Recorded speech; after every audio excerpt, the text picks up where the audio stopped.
जय हिंद दोस्तों, स्वागत है आपका हमारे चैनल में। आज हम लेकर आए हैं रेलवे ग्रुप डी, एनटीपीसी या सभी प्रतियोगी परीक्षाओं के लिए बेहद महत्वपूर्ण स्टैटिक जीके क्वेश्चन। ये प्रश्न पिछले वर्षों में पूछे जा चुके हैं और आने वाले परीक्षाओं में भी महत्वपूर्ण है, तो वीडियो को पूरा जरूर देखें क्योंकि हर प्रश्न आपके एग्जाम में गेम चेंजर साबित हो सकता है। तो चलिए वीडियो की शुरुआत करते हैं। वीडियो के अंत में फीडबैक जरूर दीजिएगा। देखते हैं पहला क्वेश्चन क्या पूछा है आपसे। पहला क्वेश्चन जो पूछा है वह पूछा, भारत का सबसे बड़ा हीराकुंड किस राज्य में स्थित है। आपसे पूछा कि भारत का सबसे बड़ा बांध हीराकुंड किस राज्य में स्थित है। जिस किसी भी क्वेश्चन का राइट आंसर पता है, वीडियो को पॉज करिए, राइट आंसर कमेंट बॉक्स में लिखते चलिए। बताइए इस प्रश्न का राइट आंसर क्या हो जाएगा। तो इस प्रश्न का जो राइट आंसर हो जाएगा वो हो जाएगा ऑप्शन बी, उड़ीसा। उड़ीसा इस प्रश्न का राइट आंसर हो जाएगा। हीराकुंड बांध उड़ीसा राज्य में महानदी पर स्थित है। या विश्व के सबसे लंबे मिट्टी के बांधों में से एक माना जाता है। इसका निर्माण बाढ़ नियंत्रण और सिंचाई के उद्देश्य से किया गया था। हीराकुंड बांध का उद्घाटन 1957 में हुआ था। ये चीज भी ध्यान रखिए। बात यहां हो रही उड़ीसा की, तो उड़ीसा की जो राजधानी है वो भुवनेश्वर है और हीराकुंड बांध संबलपुर जिले में स्थित है। यह भी एग्जाम में पूछा गया। अब चलते हैं अगले प्रश्न की ओर। देखते हैं अगला प्रश्न क्या पूछा है आपसे। अगला प्रश्न जो पूछा है वह पूछा, कुचिपुड़ी किस राज्य का शास्त्रीय नृत्य है। आपसे पूछा है कि कुचिपुड़ी जो है किस राज्य का शास्त्रीय नृत्य है। बताइए राइट आंसर क्या हो जाएगा। राइट आंसर कमेंट बॉक्स में लिख दीजिए। तो इस प्रश्न का जो राइट आंसर हो जाएगा वो हो जाएगा ऑप्शन सी, आंध्र प्रदेश। आंध्र प्रदेश इस प्रश्न का राइट आंसर हो जाएगा। कुचिपुड़ी आंध्र प्रदेश का प्रसिद्ध शास्त्रीय नृत्य है। इसका नाम आंध्र प्रदेश के कुचिपुड़ी गांव के नाम पर पड़ा। यह नृत्य शैली मुख्यतः भगवान कृष्ण की कथाओं पर आधारित होती है। कुचिपुड़ी में नृत्य और अभिनय दोनों का समावेश होता है। भरतनाट्यम की बात करें तो भरतनाट्यम जो तमिलनाडु का लोक नृत्य है, कथकली केरल का है, ओडिसी उड़ीसा का है। यह भी ध्यान रखिएगा। अब चलते हैं अगले प्रश्न की ओर। देखते हैं अगला प्रश्न क्या पूछा है आपसे। अगला प्रश्न जो पूछा है वह पूछा, अर्जुन पुरस्कार की शुरुआत किस वर्ष हुई थी। आपसे पूछा है कि अर्जुन पुरस्कार की शुरुआत किस वर्ष हुई थी। बताइए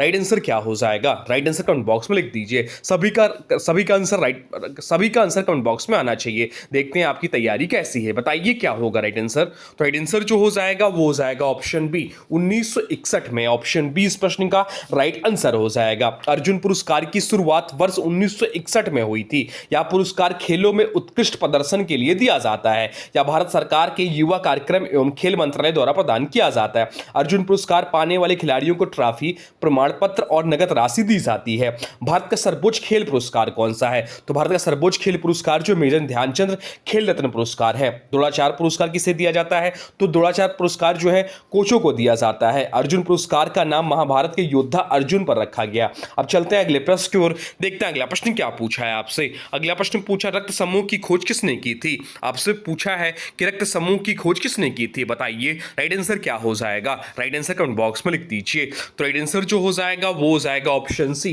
कार्ल लैंडस्टीनर ने। ऑप्शन सी इस प्रश्न का राइट आंसर हो जाएगा। रक्त समूह की खोज कार्ल लैंडस्टीनर ने की थी। उन्होंने ABO ब्लड ग्रुप सिस्टम की खोज की थी। इस खोज के लिए उन्हें नोबेल पुरस्कार भी मिला था। रक्तदान और रक्त बढ़ाने में ब्लड ग्रुप का बहुत महत्व होता है। यूनिवर्सल डोनर कौन सा होता है। सर्वदाता ब्लड ग्रुप कौन सा होता है। तो O ब्लड ग्रुप होता है। और यूनिवर्सल यानी कि सर्वग्राही कौन होता है। तो AB ब्लड ग्रुप होता है। रक्त का लाल रंग हीमोग्लोबिन के कारण होता है। क्या भी ध्यान रखिएगा। अब चलते हैं अगले प्रश्न क्यों। देखते हैं अगला प्रश्न क्या पूछा है आपसे। अगला प्रश्न जो पूछा है वह पूछा, अंतरराष्ट्रीय न्यायालय कहां स्थित है। आपसे पूछा है कि अंतरराष्ट्रीय न्यायालय कहां स्थित है। बताइए राइट आंसर क्या हो जाएगा। राइट आंसर कमेंट बॉक्स में लिख दीजिए। तो इस प्रश्न का जो राइट आंसर हो जाएगा वो हो जाएगा ऑप्शन डी। ऑप्शन डी इस प्रश्न का राइट आंसर हो जाएगा। द हेग नीदरलैंड में स्थित है। अंतरराष्ट्रीय न्यायालय हेग में स्थित है। यह संयुक्त राष्ट्र का प्रमुख न्यायिक अंग है। क्या, तो यह संयुक्त राष्ट्र का प्रमुख न्यायिक अंग है। इसकी स्थापना कब हुई थी। तो इसकी स्थापना जो हुई थी 1945 में हुई थी। 1945 में इसकी स्थापना हुई थी। ICJ देशों के बीच विवादों का समाधान करता है। संयुक्त राष्ट्र मुख्यालय कहां। तो संयुक्त राष्ट्र का मुख्यालय जो है वह न्यूयॉर्क में है। ICJ में 15 न्यायाधीश होते हैं। नीदरलैंड की राजधानी क्या, तो एम्स्टर्डम है। या भी ध्यान रखिएगा। अब चलते हैं अगले प्रश्न क्यों। देखते हैं अगला प्रश्न क्या पूछा है आपसे। अगला प्रश्न जो पूछा है वह पूछा, सौरमंडल का सबसे चमकीला ग्रह कौन सा है। आपसे पूछा है कि सौरमंडल का सबसे चमकीला ग्रह कौन सा है। बताइए राइट आंसर क्या हो जाएगा। राइट आंसर कमेंट बॉक्स में लिख दीजिए। तो इस प्रश्न का जो राइट आंसर हो जाएगा वो हो जाएगा ऑप्शन सी, शुक्र ग्रह। शुक्र ग्रह इस प्रश्न का राइट आंसर हो जाएगा। क्या, शुक्र ग्रह। शुक्र ग्रह जो है सौरमंडल का सबसे चमकीला ग्रह है। इसे भोर का तारा यानी कि मॉर्निंग स्टार और सांझ का तारा यानी कि इवनिंग स्टार भी कहा जाता है। अभी क्वेश्चन पूछता है कि इवनिंग स्टार और मॉर्निंग स्टार किसे कहते हैं। शुक्र ग्रह को इवनिंग स्टार और मॉर्निंग स्टार भी कहते हैं। शुक्र ग्रह पूर्व से पश्चिम दिशा में घूमता है। इसका आकार और संरचना पृथ्वी के समान होने के कारण इसे पृथ्वी की बहन भी कहा जाता है। सबसे बड़ा ग्रह कौन सा है, या भी एग्जाम में क्वेश्चन पूछ सकता है। तो सबसे बड़ा ग्रह जो है बृहस्पति ग्रह है। सबसे छोटा ग्रह कौन सा है, सबसे छोटा ग्रह जो है बुध ग्रह है। और जो लाल ग्रह है वह मंगल ग्रह को कहा जाता है। चलते हैं अगले प्रश्न को, देखते हैं अगला प्रश्न क्या पूछा है आपसे। हर जो भी क्वेश्चन है बहुत ज्यादा इंपॉर्टेंट है, आपके आने वाले एग्जाम के लिए बहुत ज्यादा महत्वपूर्ण। देखिए क्वेश्चन को रट लीजिए, एक भी क्वेश्चन आपके गलत नहीं होने चाहिए। 20 क्वेश्चन है, 20 में से बताइएगा आपके कितने क्वेश्चन सही है। 18 प्लस आपके सही होने चाहिए। और हाँ, 20 प्रश्न कहने को हम लोग तो लगभग 100 से ज्यादा प्रश्न ही कर लेते हैं एक वीडियो में, ये चीज आपने देखा होगा। बताइए वेदों की ओर लौटे का नारा किसने दिया था, बताइए इस प्रश्न का राइट आंसर क्या हो जाएगा। राइट आंसर हो जाएगा ऑप्शन ए, दयानंद सरस्वती ने। दयानंद सरस्वती इस प्रश्न का राइट आंसर हो जाएगा। वेदों की ओर लौटो का नारा स्वामी दयानंद सरस्वती ने दिया था। उन्होंने आर्य समाज की स्थापना 1875 में की थी। दयानंद सरस्वती ने सामाजिक सुधार और शिक्षा पर विशेष बल दिया। उनकी प्रसिद्ध पुस्तक सत्यार्थ प्रकाश है। तो आर्य समाज की स्थापना कहाँ हुई थी, आर्य समाज की स्थापना मुंबई में हुई थी। राजा राममोहन राय ब्रह्म समाज के संस्थापक थे। स्वामी विवेकानंद रामकृष्ण मिशन के संस्थापक थे। ये भी पॉइंट ध्यान रखिएगा जो विकल्प में दिया हुआ था। अब चलते हैं अगले प्रश्न को, देखते हैं अगला प्रश्न क्या पूछा है आपसे। अगला प्रश्न पूछा किस विटामिन की कमी से रतौंधी होती है। आपसे पूछा है कि किस विटामिन की कमी से रतौंधी होती है, बताइए राइट आंसर क्या हो जाएगा। राइट आंसर कमेंट बॉक्स में लिख दीजिए। तो इस प्रश्न का जो राइट आंसर हो जाएगा वो हो जाएगा option D, vitamin A. Vitamin A इस प्रश्न का राइट आंसर हो जाएगा, जिसकी कमी से रतौंधी नामक रोग होता है। विटामिन ए की कमी से रतौंधी रोग होता है। यह आंखों की रोशनी बनाए रखने में महत्वपूर्ण भूमिका निभाता है। विटामिन ए गाजर, दूध, हरी सब्जियां और अंडे में पाया जाता है। इसकी कमी से आंखों में सूखापन भी हो सकता है। विटामिन सी कमी से कौन सा रोग होता है, विटामिन सी कमी से स्कर्वी नामक रोग होता है। विटामिन डी कमी से ट्रिकेटस होता है। विटामिन बी वन की कमी से बेरी बेरी नामक रोग होता है। अब चलते हैं अगले प्रश्न क्यों, देखते हैं अगला प्रश्न क्या पूछा है आपसे। अगला प्रश्न जो पूछा है वह पूछा है काजीरंगा राष्ट्रीय उद्यान किसके लिए प्रसिद्ध है। आपसे पूछा कि काजीरंगा राष्ट्रीय उद्यान जो है किसके लिए प्रसिद्ध है, बताइए राइट आंसर क्या हो जाएगा। राइट आंसर हो जाएगा ऑप्शन बी, एक सींग वाला गैंडा। ऑप्शन बी इस प्रश्न का राइट आंसर हो जाएगा, एक सींग वाला गैंडा। काजीरंगा राष्ट्रीय उद्यान एक सींग वाले गैंडे के लिए प्रसिद्ध है। यह असम राज्य में स्थित है। इसे यूनेस्को विश्व धरोहर स्थल का दर्जा प्राप्त है। यह बाघ, हाथी और जंगली भैंसें भी पाई जाती हैं। यहाँ पर काजीरंगा ब्रह्मपुत्र नदी किनारे स्थित है। असम की राजधानी क्या है, तो दिसपुर है। मानस राष्ट्रीय उद्यान भी असम में स्थित है, यह भी ध्यान रखिएगा। अब चलते हैं अगले प्रश्न को, देखते हैं अगला प्रश्न क्या पूछा है आपसे। अगला प्रश्न पूछा भारत का पहला परमाणु रिएक्टर कौन सा है। आपसे पूछा है कि भारत का पहला परमाणु रिएक्टर कौन सा है, बताइए राइट आंसर क्या हो जाएगा। राइट आंसर कमेंट बॉक्स में लिख दीजिए। तो राइट आंसर जो हो जाएगा वो हो जाएगा ऑप्शन है अप्सरा। अप्सरा इस प्रश्न का राइट आंसर हो जाएगा। अप्सरा भारत का पहला परमाणु रिएक्टर था। इसे वर्ष 1956 में शुरू किया गया था। यह मुंबई के ट्राम्ब्रे में स्थापित किया गया था। इसका उपयोग वैज्ञानिक अनुसंधान के लिए किया गया। भारत का पहला उपग्रह आर्यभट्ट था। भारतीय परमाणु कार्यक्रम के जनक कौन थे, तो भारतीय परमाणु कार्यक्रम के जनक जो थे होमी जहांगीर भाभा थे। तारापुर भारत का पहला परमाणु बिजली घर है। अब चलते हैं अगले प्रश्न की ओर, देखते हैं अगला प्रश्न क्या पूछा है आपसे। अगला प्रश्न पूछा है महात्मा गांधी ने साबरमती आश्रम की स्थापना कब की थी।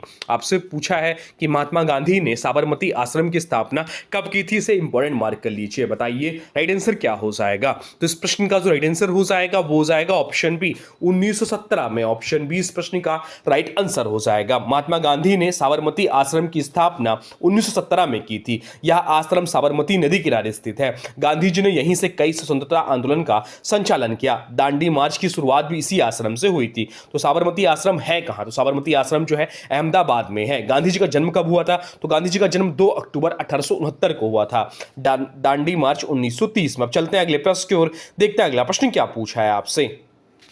अगला प्रश्न जो पूछा है वह पूछा है विजयनगर साम्राज्य की स्थापना किसने की थी। आपसे पूछा है कि विजयनगर साम्राज्य की स्थापना किसने की थी, बताइए राइट आंसर क्या हो जाएगा। राइट आंसर हो जाएगा ऑप्शन सी, हरिहर और बुक्का ने। ऑप्शन सी इस प्रश्न का राइट आंसर हो जाएगा। विजयनगर साम्राज्य की स्थापना हरिहर और बुक्का ने की थी। इसकी स्थापना 1336 ईस्वी में हुई थी। यह दक्षिण भारत का शक्तिशाली हिंदू साम्राज्य था। कृष्णदेव राय विजयनगर साम्राज्य के महान शासक थे। विजयनगर की राजधानी क्या थी, तो विजयनगर की राजधानी जो थी हम्पी थी। हम्पी यूनेस्को विश्व धरोहर स्थल है।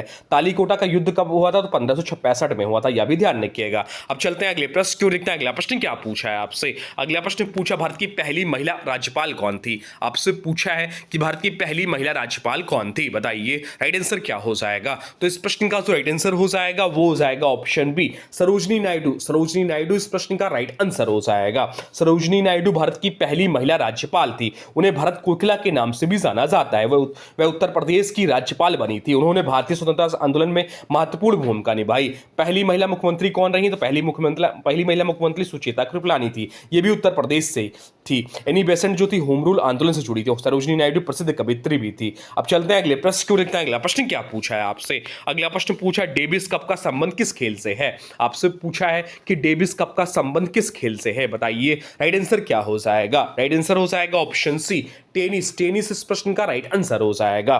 डेविस कप का संबंध टेनिस खेल से है, या पुरुषों की अंतरराष्ट्रीय टीम टेनिस प्रतियोगिता है। इसे टेनिस का विश्व कप भी कहा जाता है। इस प्रतियोगिता का आयोजन इंटरनेशनल टेनिस फेडरेशन ITF द्वारा किया जाता है। अब चलते हैं अगले प्रश्न को, देखते हैं अगला प्रश्न क्या पूछा है आपसे। अगला प्रश्न जो पूछा है वह पूछा है, वायुमंडल में ऑक्सीजन का प्रतिशत लगभग कितना है? आपसे पूछा है कि वायुमंडल में ऑक्सीजन का प्रतिशत लगभग कितना है, बताइए राइट आंसर क्या हो जाएगा। तो राइट आंसर जो हो जाएगा वो हो जाएगा ऑप्शन बी, 21% है। ऑप्शन बी इस प्रश्न का राइट आंसर हो जाएगा। वायुमंडल में ऑक्सीजन की मात्रा लगभग 21% होती है। ऑक्सीजन जीवों के श्वसन के लिए आवश्यक गैस है। वायुमंडल में सबसे अधिक मात्रा नाइट्रोजन की होती है। पौधे प्रकाश संश्लेषण के दौरान ऑक्सीजन छोड़ते हैं। तो नाइट्रोजन कितने प्रतिशत पाई जाती है? तो नाइट्रोजन की प्रतिशत मात्रा जो है 78% नाइट्रोजन पाया जाता है वायुमंडल में। कार्बन डाइऑक्साइड जो पाया जाता है, CO2 जो पाया जाता है 0.3% पाई जाती है। ओजोन परत समताप मंडल में पाई जाती है, यह भी ध्यान रखिएगा। अब चलते हैं अगले प्रश्न की ओर,